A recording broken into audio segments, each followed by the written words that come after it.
ताकतें हो, भाजपा जैसी ताकतें हो जो पूरी तरीके से रिग्रेसिव वे में काम कर रही है, ये ताकतें हो, उस समय में अगर आप जेल में जा रहे हैं इसका मतलब आपने कुछ अच्छा किया, देश के लिए किया, देश के लिए किया। तभी सोनम वांगचुक भी जेल में है, हम एक्टिविस्ट को जेल में देख रहे हैं। पर बाकी तो राष्ट्र बोलने का ही मतलब होता है कि अब संविधान के विरुद्ध जाना। पहले मुसलमानों की लिंचिंग, दलितों की लिंचिंग, आदिवासियों की लिंचिंग, और उसमें आपका मुंह नहीं खुलता है। नॉर्थ ईस्ट के स्टूडेंट की हत्या हो जाती है एक तरीके से, वो बेचारा स्ट्रगल कर रहा है, उनकी छोटी आंखें बोल करके उनको ये। कैसे देखती हैं कि अभी जहाँ जहाँ चुनाव हो रहे हैं उसके पहले ईडी लगाई जाती है। अभी ममता बनर्जी के खिलाफ देख रहे हैं आईपैक का रेड हुआ, उसमें जो फाइल्स की बात कही जा रही है, फाइल लेकर के चली गई, उसके बाद अब मामला कोर्ट में पहुंचा है। कैसे देखती हैं पूरे मामले को?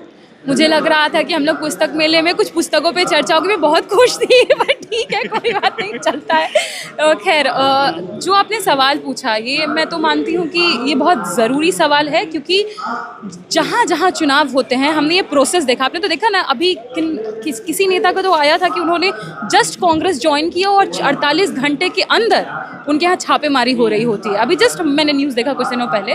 तो ये मॉडस ऑपरेंडी है, हाउ इट वर्क्स। क्योंकि पहले उन्होंने सोचा होगा चलो ज्ञानेश जी को भेजते हैं, मतलब बेसिकली कि एसआईआर करवाते हैं, वो उनके कार्यक्षेत्र में है एसआईआर करवाना। बट स्टिल एसआईआर का रूल्स रेगुलेशंस जो है आप देख लीजिएगा, rules regulations people representation act के, वहाँ पर भी ये मेंशन है कि पहले बताना होगा क्यों करवा रहे हैं। तो पहले उन्होंने सोचा होगा कि करवा लेते हैं, जैसे बिहार को बलि का बकरा बनाया वैसे बंगाल बनेगा।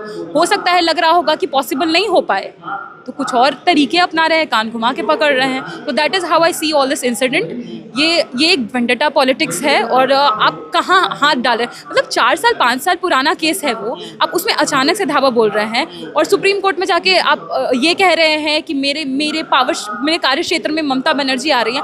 आप आईपैक के ऑफिस जा रहे हैं जहाँ पे उनके चुनाव से रिलेटेड डॉक्यूमेंट्स हैं। पर इस बात का भी ध्यान रखना होगा, सुप्रीम कोर्ट ने भी इनको कहा है, इस आप पूरे मामले में जाएंगे, सुप्रीम कोर्ट ने भी इनको कहा कि आप चुनाव का जो पूरा प्रक्रिया है उसमें आप इंटरफेरेंस नहीं कर सकते हैं। भले बाकी जितने भी बातें हुई, पर मेरा मानना है कि ये सब रुकना चाहिए, because people have lost their trust in you. लेकिन जेल में जाने की बात चल रही है कि मुख्यमंत्री को गिरफ्तार कर लिया जाएगा। क्या ऐसा दिल्ली जैसा होगा, या फिर जैसे हर जगह हो रहा है? झारखंड में भी हमने देखा था, झारखंड में देखा, क्या ऐसा कुछ हो सकता है? देखिए, करने का तो बहुत कुछ कर सकते हैं, पर मुझे लगता है कि जो जेल है, राम मनोहर लोहिया जी का पॉलिटिकल सिंबल्स में से एक वो जेल को मानते थे।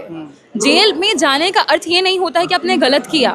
जेल में जाने का अर्थ जब ऐसी ताकतें हो, भाजपा जैसी ताकतें हो जो पूरी तरीके से रिग्रेसिव वे में काम कर रही है, ये ताकतें हो, उस समय में अगर आप जेल में जा रहे हैं इसका मतलब आपने कुछ अच्छा किया, देश के लिए किया, देश के लिए किया। तभी सोनम वांगचुक भी जेल में है, हम एक्टिविस्ट को जेल में देख रहे हैं। पर बाकी जो रेपिस्ट है they are in the bail, उनको तो बेल मिल रहा है। तो this is how they are functioning. और जेल में जाने की मुझे लगता है कि धमकी दे भी रहे हैं, तो आम जनता के बीच में मैसेज जा रहा है कि वो करने की क्या कोशिश कर रहे हैं। एक पेन ड्राइव की चर्चा है, क्या आपको भी कुछ ऐसा लगता है कि उनके पास कुछ सबूत है ऐसे जिसके खिलाफ जो कह रहे हैं? अब तो मुझे लगता है कि अगर वो कह रही हैं तो जरूर कुछ ना कुछ होगा, और इसके बारे में तो वो बेहतर बता पाएंगे, और टीएमसी के लोग बेहतर बता पाएंगे। मोहन भागवत अब कह रहे हैं कि अब भारत को हिंदू राष्ट्र बनने से कोई नहीं रोक सकता, आप लोग विरोध कर रहे हैं। हिंदू राष्ट्र बनाएंगे, एक जाति का राष्ट्र बनाएंगे? सवाल ये है, मैं जिस किताब के विमोचन में आई थी वहाँ भी मैं यही पढ़ रही थी कि किस तरीके से वो बाबा साहब को अपना बनाने की कोशिश कर रहे हैं, जो किसी जन्म में पॉसिबल ही नहीं है। तो हिंदू राष्ट्र बोलने का ही मतलब होता है कि अब संविधान के विरुद्ध जाना, बाबा साहब के विरुद्ध जाना। क्योंकि बाबा साहब ने कहा था कि अगर देश में हिंदू राष्ट्र बनता है तो सबसे बड़ी त्रासदी होगी। तो इसका मतलब है कि यू आर एक्टिंग अगेंस्ट बाबा साहब भीमराव अंबेडकर। तो मेरा यही मानना है कि जब ये आप स्टेटमेंट दे रहे हैं तो आप सोच समझ के दे रहे हैं, क्योंकि आपको उस संविधान को ही खत्म करना। 2024 के लोकसभा चुनाव तो हमने देखा ना, हर दिन इनका कोई ना कोई नेता यही कह रहा था संविधान बदल देंगे, 400 पार संविधान बदल देंगे। तो उनका पूरा मोटिव ही यही है। आरएसएस का शुरू से इवोल्यूशन आप देखिए ना, पहले हिंदू कोड बिल का विरोध करना, जो महिलाओं को तलाक का अधिकार, संपत्ति का आधार, हर किसी चीज़ का अधिकार दिया था, बेसिकली लिबरेट कर रहा था, उसका विरोध करना। संविधान में के बारे में ये कहना, चाहे गोलवलकर वगैरह सबका ये कहना कि इसमें तो हमारा कुछ है ही नहीं। उनके सर संचालक के सुदर्शन का ये कहना कि everything is adopted from outside, हमारा कुछ है नहीं। इनके प्रधानमंत्री का संविधान की समीक्षा के लिए समिति का ही गठन कर देना, और इनका ये कहना कि संविधान बदल देंगे। एवरीथिंग एक इवोल्यूशन हो रहा है, आप पूरा एकदम पैटर्न देख सकते हैं। तो मेरा ये मानना है कि ये स्टेटमेंट कहना कि देश हिंदू राष्ट्र बनेगा, संविधान विरोधी है, बाबा साहब विरोधी है। सावरकर का सपना था, बाबा साहब का सपना नहीं था, और देश बाबा साहब के संविधान से चलेगा। जैसे ही बयान आया मध्य प्रदेश के रीवा में कि यादव की चुटिया उखाड़ दी, बिल्कुल बिल्कुल। तो वही तो मैं कही ना कि एक जाति का देश बनाना चाहते हैं क्या? क्योंकि सिर्फ उन्हीं का नहीं, अब चुटिया दिखाने से भी आप देखिए संत यादव के साथ जो हुआ उत्तर प्रदेश में, उनके साथ भी इसी तरह बालपुरा उनका मूड दिया गया। छत्तीसगढ़ के दलित की लिंचिंग हो जाती है ये कह के तुम बांग्लादेशी हो। पहले मुसलमानों की लिंचिंग, दलितों की लिंचिंग, आदिवासियों की लिंचिंग, और उसमें आपका मुंह नहीं खुलता है। नॉर्थ ईस्ट के स्टूडेंट की हत्या हो जाती है एक तरीके से, वो बेचारा स्ट्रगल कर रहा है, उनकी छोटी आंखें बोल करके, उनको ये बता करके कि वो आउटसाइडर, चाइनीज मोमो, ये सब बोल के हत्या हो जाती है। क्या वो इस देश का हिस्सा नहीं है? How are you treating them? Where is the prime minister? क्या कर रहे हैं वो? नरेंद्र मोदी कहाँ है? मेरा यही सवाल है कि क्या उन्होंने एक बार इन सब मुद्दों पे कुछ कहा?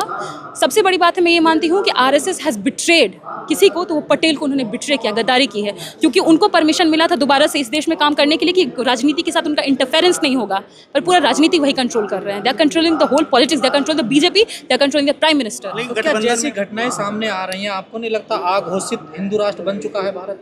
नहीं, अगर आप हम इस पर चर्चा कर रहे हैं और इसके खिलाफ भी लोग खड़े हैं, with that means they are people who are resisting it, और वो इस देश में ऐसा तो होने नहीं देंगे। मेरठ में दिन दहाड़े एक लड़की को किडनैप कर लिया जाता है, उसकी माता की हत्या कर दी जाती है, तो क्या होगा ये? और फिर लड़की के कैरेक्टर पे लांछन लगाना। देखिए जिस तरीके का सिर्फ, और मुझे लगता है कि बीजेपी और आरएसएस मतलब ट्रेनिंग ही इस तरीके की होती है कि जो सर्वाइवर है उसी को मेन विलन पोर्ट्रे कर दो। अब आपने पूरा प्रकरण देखा अभी कि सिंगर को छोड़ देना, मतलब छोड़ देना इन सेंस कि उसको ग्रांट करना, जमानत देना, उसके बाद उनके सपोर्ट में लोगों का आना, बीजेपी के लोगों का आना भी support Kuldeep singer. How can you support a rapist? अब बलात्कारी को कैसे सपोर्ट कर सकते हैं? कौन कर सकता है? कोई कॉमन सिटीजन जो सोच सकता है, जो तार्किक है, जिसका साइंटिफिक टेम्परामेंट है, how can they support people like them? तो इसीलिए मेरा यही मानना है कि चाहे बीजेपी हो, आरएसएस हो, ये पूरी तरीके से महिला विरोधी, दलित विरोधी, पिछड़ा विरोधी, अति पिछड़ा विरोधी, मार्जिनलाइज सेक्शन विरोधी, नॉर्थ ईस्ट के जितने लोग हैं जो अपना अधिकार चाहते हैं। क्योंकि अगर प्राइम मिनिस्टर ये कहते हैं छोटी आंख वाले गणेश जी, तो अब छोटी आंख से चाइना को दिखा रहे हैं, वही छोटी आंख बोल करके हमारे ही देश के लोगों को मार दिया जा रहा है। कहाँ तक सही है? You have to think about it. Judiciary में भी ये चीज़ घुस गई है, क्या लग रहा है आपको कि चाहे वो इस मामले में, वो हिंदू राष्ट्र के मामले में देखा जाए, या फिर जो लोगों को, एक्टिविस्ट को जेल में डाला जा रहा है, जैसे सोनम वांगचुक हुए, उमर खालिद हुए, तमाम? देखिए वो तो चिंताजनक है, क्योंकि ये कहना कि 5 साल का जो टाइम पीरियड था दैट इज़ नॉट एनफ, 5 साल वो जेल में रहा, दैट इज़ नॉट एनफ। पर मैं मानती हूँ कि न्याय तो होगा, और ऐसा हमें कोर्ट पर भरोसा है, बस आम लोगों का भरोसा टूटने ना पाए। खबरों में बने रहने के लिए फोरम 4 को सब्सक्राइब करें और नोटिफिकेशन पाने के लिए बेल आइकन दबाएं।